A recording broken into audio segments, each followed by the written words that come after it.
بسم اللہ الرحمن الرحیم والصلاة والسلام علی سید الانبیاء والمرسلین۔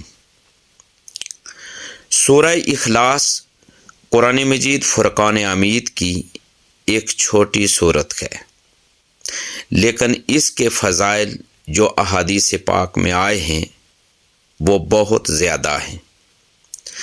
حضرت ابو درداء رضی اللہ تعالی عنہ بیان کرتے ہیں کہ نبی کریم صلی اللہ علیہ وآلہ وسلم نے ارشاد فرمایا، کیا تم میں سے کوئی شخص ایک رات میں تہائی قرآن نہیں پڑھ سکتا؟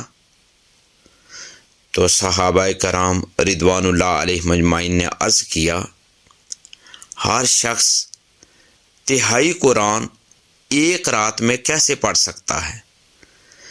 تو آپ صلی اللہ علیہ وآلہ وسلم نے فرمایا،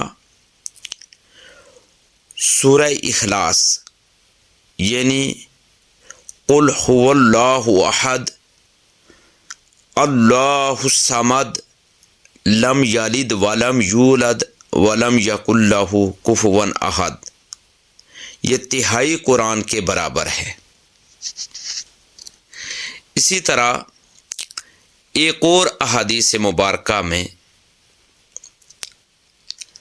حضور تاجدار کائنات صلی اللہ علیہ وآلہ وسلم نے ارشاد فرمایا، اس کے راوی حضرت انس رضی اللہ تعالی عنہ ہیں۔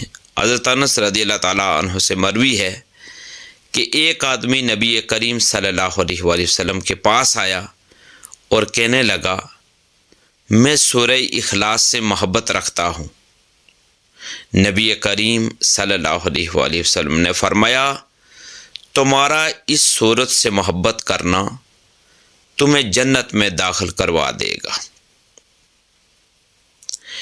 ایک اور حدیث مبارکہ میں حضور تاجدار کائنات صلی اللہ علیہ وآلہ وسلم نے ارشاد فرمایا، جس نے سورہ اخلاص یعنی پوری سورت کو 10 مرتبہ پڑھا، اللہ رب العزت اس کے لیے جنت میں ایک محل تعمیر فرما دیں گے۔ ایک اور حدیث پاک میں ہے کہ جس خوش نصیب نے اس سورت کو 50 مرتبہ پڑھا تو اللہ تبارک و تعالی اس شخص کے 50 سال کے گناہ معاف فرما دے گا۔ ایک اور حدیث پاک میں ہے جس کے راوی حضرت انس رضی اللہ تعالی عنہ ہیں، حضور تاجدار کائنات صلی اللہ علیہ وآلہ وسلم نے ارشاد فرمایا کہ جو شخص صبح کی نماز ادا کرے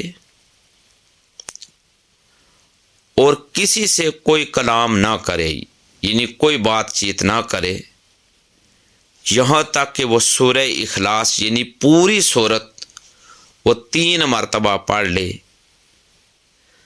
تو اللہ تبارک و تعالی اس دن